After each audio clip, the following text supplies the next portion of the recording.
Ladies and gentlemen, please rise to welcome His Excellency Donald J. Trump, President of the United States of America.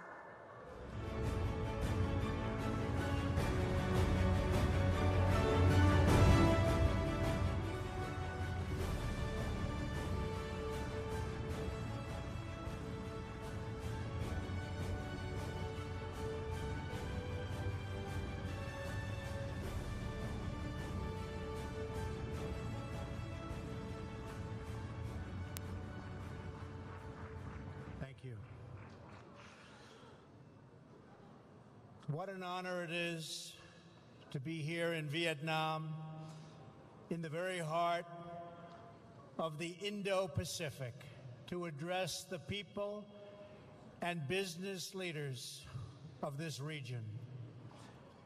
This has already been a remarkable week for the United States in this wonderful part of the world. Starting from Hawaii, Melania and I traveled to Japan, South Korea, and China, and now to Vietnam to be here with all of you today. Before we begin, I want to address all those affected by Typhoon Damre. Americans are praying for you and for your recovery in the months ahead. Our hearts are united with the Vietnamese people suffering in the aftermath of this terrible storm. This trip comes at an exciting time for America. A new optimism has swept all across our country. Economic growth has reached 3.2%, and going higher. Unemployment is at its lowest level in 17 years. The stock market is at an all-time high. And the whole world is lifted by America's renewal. Everywhere I've traveled on this journey, I've had the pleasure of sharing the good news from America.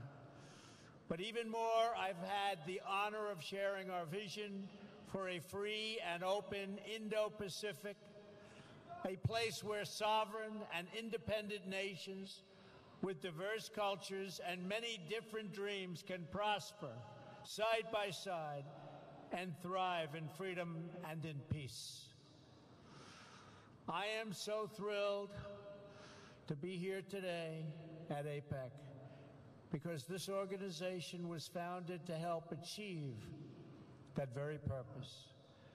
America stands as a proud member of the community of nations who make a home on the Pacific. We have been an active partner in this region since we first won independence ourselves. In 1784, the first American ship sailed to China from the newly independent United States. It went loaded with goods to sell in Asia, and it came back full of porcelain and tea. Our first president, George Washington himself, owned a set of tableware from that ship. In 1804, Thomas Jefferson sent the explorers Lewis and Clark on an expedition to our Pacific coast. They were the first of the millions of Americans who ventured west to live out America's manifest destiny across our vast continent. In 1817, our Congress approved the first full-time Pacific development of an American warship. That initial naval presence soon grew into a squadron, then a fleet to guarantee freedom of navigation for the growing number of ships, braving the high seas to reach markets in the Philippines, Singapore, and in India. In 1818, we began our relationship with the Kingdom of Thailand. And 15 years later, our two countries signed a treaty of friendship and commerce, our first with an Asian nation. In the next century, when imperialist powers threatened this region, the United States pushed back at great cost to ourselves. We understood that security and prosperity depended on it. We have been friends, partners, and allies in the Indo-Pacific for a long, long time. And we will be friends, partners, and allies for a long time to come. As old friends in the region, no one has been more delighted than America to witness, to help, and to share in the extraordinary progress you have made over the last half-century. What the countries and economies represented here today have built in this part of the world is nothing short of miraculous. The story of this region in recent decades is the story of what is possible when people take ownership of their future. Few would have imagined just a generation ago that leaders of these nations would come together here in Da Nang to deepen our friendships, expand our partnerships, and celebrate the amazing achievements of our people. This city was once home to an American military base in a country where many Americans and Vietnamese lost their lives in a very bloody war. Today, we are no longer enemies.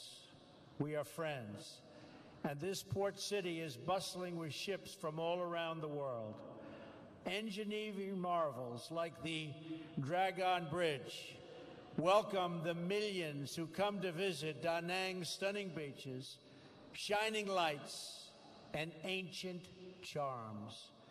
In the early 1990s, nearly half of Vietnam survived on just a few dollars a day, and 1 in 4 did not have any electricity.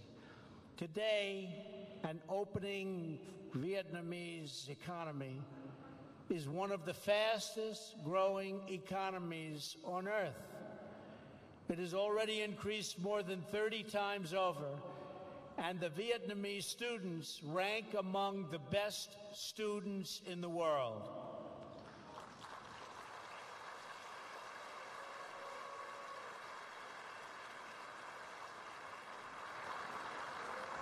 And that is very impressive. This is the same story of incredible transformation that we have seen across the region. Indonesians for decades have been building domestic and democratic institutions to govern their vast chain of more than 13,000 islands. Since the 1990s, Indonesia's people have lifted themselves from poverty to become one of the fastest growing nations of the G20. Today, it is the third largest democracy on earth. The Philippines has emerged as a proud nation of strong and devout families. For 11 consecutive years, the World Economic Forum has ranked the Philippines first among Asian countries in closing the gender gap and embracing women leaders in business and in politics.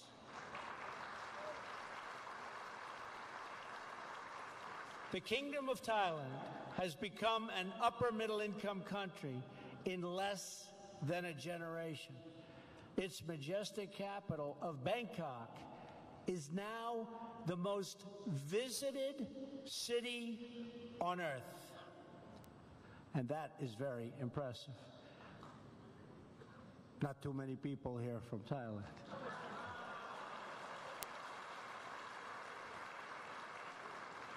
Malaysia has rapidly developed through recent decades, and it is now ranked as one of the best places in the world to do business. In Singapore, citizens born to parents who survived on $500 a day are now among the highest earners in the world, a transformation made possible by the vision of Lee Kuan Yew's vision of honest governance and the rule of law. And his great son is now doing an amazing job. As I recently observed in South Korea, the people of that republic took a poor country ravaged by war and in just a few decades turned it into one of the wealthiest democracies on earth. Today, South Koreans enjoy higher incomes than the citizens of many European Union countries. It was great spending time with President Moon. Everyone knows of China's impressive achievements over the past several decades.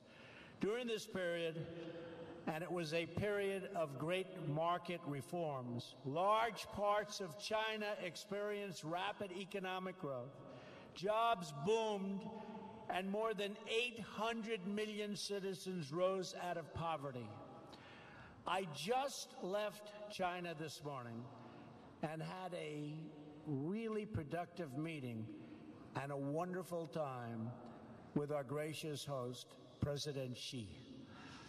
And as I saw on my first stop of this trip, in Japan, we see a dynamic democracy in a land of industrial, technological, and cultural wonders.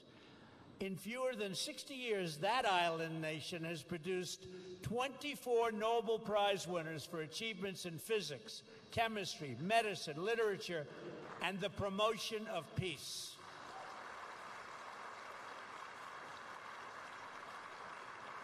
President Abe and I agree on so much.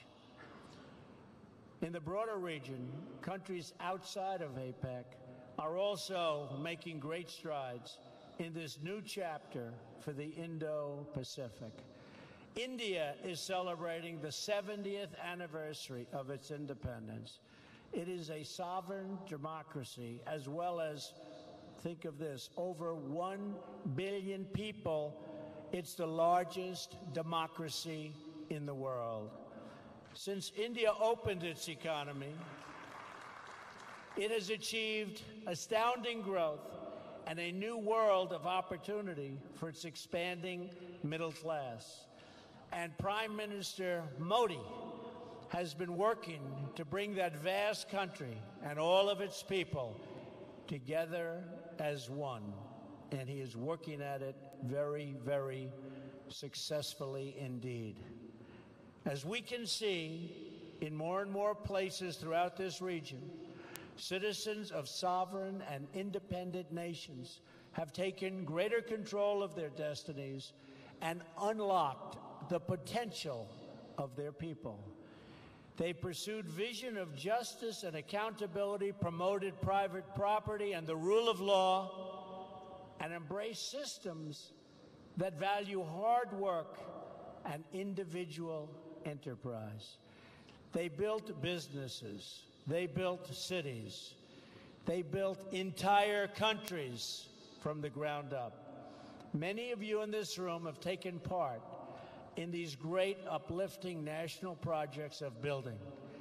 They have been your projects from inception to completion, from dreams to reality. With your help, this entire region has emerged, and it is still emerging, as a beautiful constellation of nations, each its own bright star, satellites to none, and each one a people, a culture, a way of life, and a home. Those of you who have lived through these transformations understand better than anyone the value of what you have achieved. You also understand that your home is your legacy, and you must always protect it. In the process of your economic development, you've sought commerce and trade with other nations and forged partnerships based on mutual respect and directed toward mutual gain.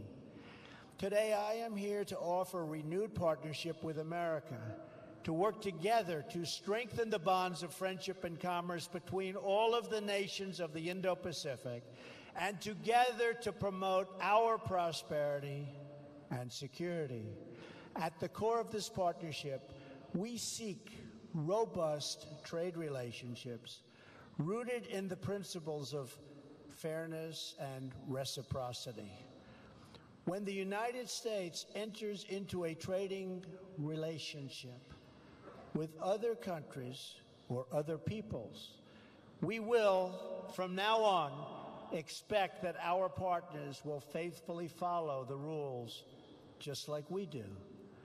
We expect that markets will be open to an equal degree on both sides, and that private industry, not government planners, will direct investment. Unfortunately, for too long and in too many places, the opposite has happened. For many years, the United States systematically opened our economy with few conditions. We lowered or ended tariffs, reduced trade barriers, and allowed foreign goods to flow freely into our country. But while we lowered market barriers, other countries didn't open their markets to us.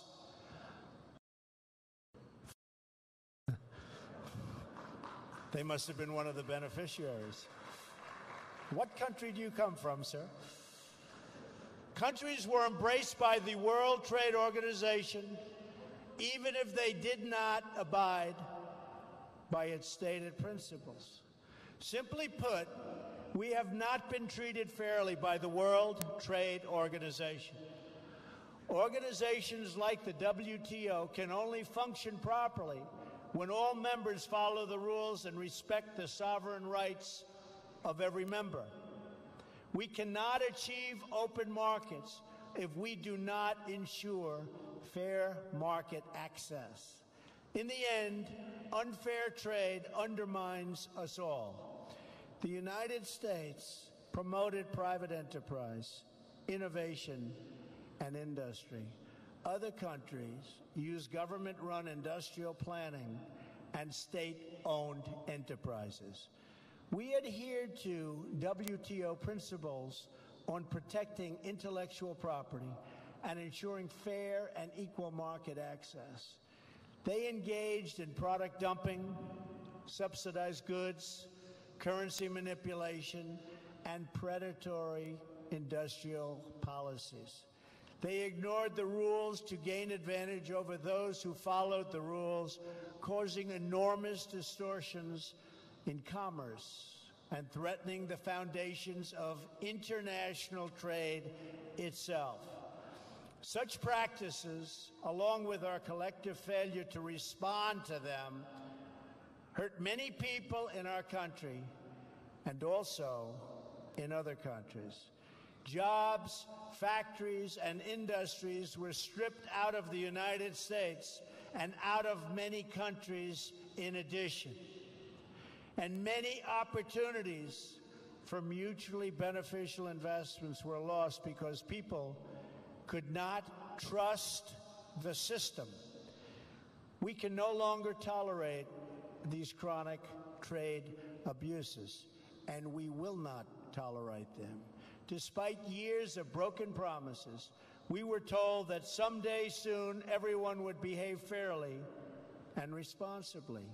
People in America and throughout the Indo-Pacific region have waited for that day to come, but it never has, and that is why I'm here today, to speak frankly about our challenges and work toward a brighter future for all of us. I recently had an excellent trip to China, where I spoke openly and directly with President Xi about China's unfair trade practices and the enormous trade deficits they have produced with the United States. I expressed our strong desire to work with China to achieve a trading relationship that is conducted on a truly fair and equal basis. The current trade imbalance is not acceptable. I do not blame China or any other country, of which there are many, for taking advantage of the United States on trade. If their representatives are able to get away with it, they are just doing their jobs. I wish previous administrations in my country saw what was happening and did something about it. They did not, but I will. From this day forward, we will compete on a fair and equal basis. We are not going to let the United States be taken advantage of anymore. I am always going to put America first, the same way that I expect all of you in this room to put your countries first.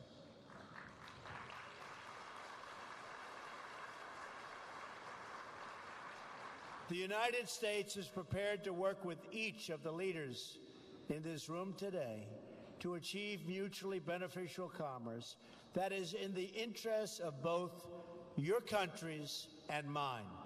That is the message I am here to deliver. I will make bilateral trade agreements with any Indo-Pacific nation that wants to be our partner and that will abide by the principles of fair and reciprocal trade. What we will no longer do is enter into large agreements that tie our hands, surrender our sovereignty, and make meaningful enforcement practically impossible.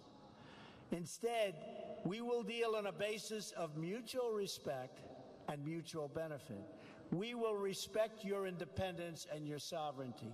We want you to be strong, prosperous, and self-reliant, rooted in your history, and branching out toward the future. That is how we will thrive and grow together in partnerships of real and lasting value. But for this, and I call it the Indo-Pacific dream, if it's going to be realized, we must ensure that all play by the rules, which they do not right now. Those who do will be our closest economic partners. Those who do not can be certain that the United States will no longer turn a blind eye to violations, cheating, or economic aggression. Those days are over. We will no longer tolerate the audacious theft of intellectual property. We will confront the destructive practices of forcing businesses to surrender their technology to the state and forcing them into joint ventures in exchange for market access. We will address the massive subsidizing of industries through colossal state-owned enterprises that put private competitors out of business, happening all the time. We will not remain silent as American companies are targeted by state-affiliated actors for economic gain, whether through cyber attacks, corporate espionage, or other anti-competitive practices. We will encourage all nations to speak out loudly when the principles of fairness and reciprocity are violated. We know it is in America's interest to have partners throughout this region that are thriving, prosperous, and dependent on no one. We will not make decisions for the purpose of power or patronage. We will never ask our partners to surrender their sovereignty, privacy, and intellectual property, or to limit contracts to state-owned suppliers. We will find opportunities for our private sector to work with yours and to create jobs and wealth for us all. We seek strong partners, not weak partners. We seek strong neighbors, not weak neighbors.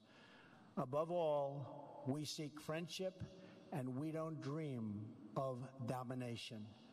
For this reason, we're also refocusing our existing development efforts. We are calling on the World Bank and the Asian Development Bank to direct their efforts toward high-quality infrastructure investment that promotes economic growth. The United States will also do its part. We are also committed to reforming our development finance institutions so that they better incentivize private sector investment in your economies and provide strong alternatives to state-directed initiatives that come with many strings attached. The United States has been reminded time and time again in recent years that economic security is not merely related to national security. Economic security is national security. It is vital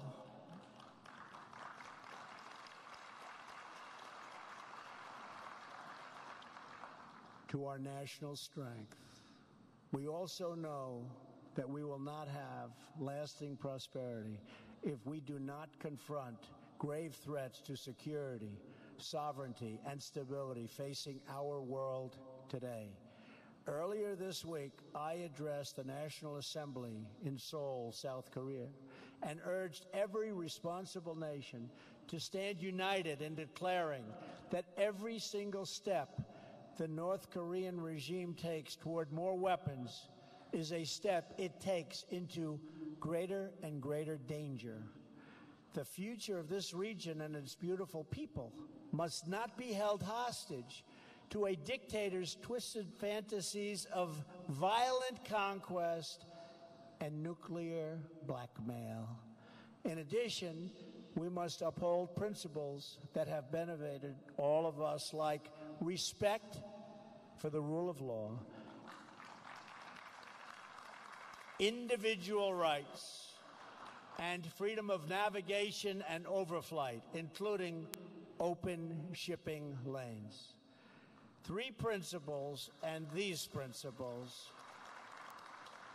create stability and build trust, security, and prosperity among like-minded nations. We must also deal decisively with other threats to our security and the future of our children, such as criminal cartels, human smuggling, drugs, corruption, cybercrime, and territorial expansion. As I have said many times before, all civilized people must come together to drive out terrorists and extremists from our societies, stripping them of funding, territory, and ideological support. We must stop radical Islamic terrorism. So let us work together for a peaceful, prosperous, and free Indo-Pacific. I am confident that together, every problem we have spoken about today can be solved and every challenge we face can be overcome. If we succeed in this effort, if we seize the opportunities before us and ground our partnerships firmly in the interests of our own people, then together we will achieve everything we dream for our nations and for our children. We will be blessed with a world of strong, sovereign, and independent nations, thriving in peace and commerce with others. They will be places where we can build our homes and where families, businesses, and people can flourish and grow. If we do this, we will look at the globe half a century from now, and we will marvel at the beautiful constellation of nations, each different, each unique, and each shining brightly and proudly throughout this region of the world. And just as when we look at the stars in the night sky, the distance of time will make most of the challenges we have and that we spoke of today seem very, very small. What will not seem small, what is not small, will be the big choices that all of our nations will have to make to keep their stars glowing very, very brightly. In America, like every nation that has won and defended its sovereignty, we understand that we have nothing so precious as our birthright, our treasured independence, and our freedom. That knowledge has guided us throughout American history. It has inspired us to sacrifice and innovate. And it is why today, hundreds of years after our victory in the American Revolution, we still remember the words of an American founder and our second President of the United States, John Adams. As an old man just before his death, this great patriot was asked to offer his thoughts on the 50th anniversary of glorious American freedom. He replied with the words, "Independence forever." It's a sentiment that burns in the heart of every patriot and every nation. Our hosts here in Vietnam have known this sentiment not just for 200 years, but for nearly 2,000 years.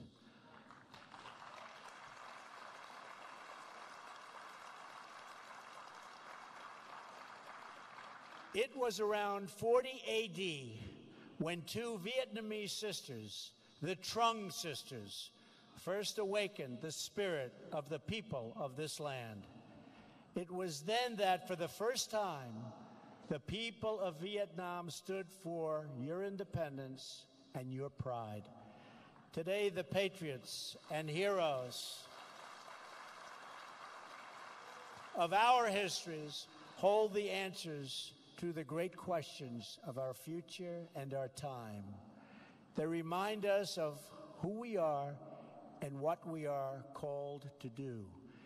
Together, we have it in our power to lift our people and our world to new heights, heights that have never been attained. So let us choose a future of patriotism, prosperity, and pride. Let us choose wealth and freedom over poverty and servitude. Let us choose a free and open Indo-Pacific.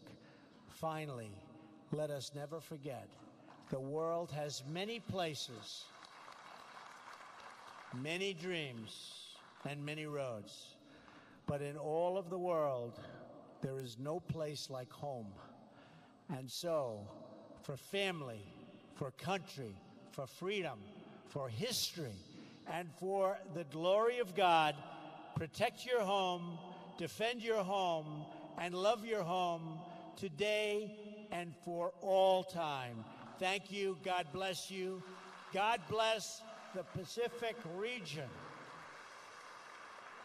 And God bless the United States of America. Thank you very much. Thank you. Ladies and gentlemen, please rise to thank the President of the United States of America.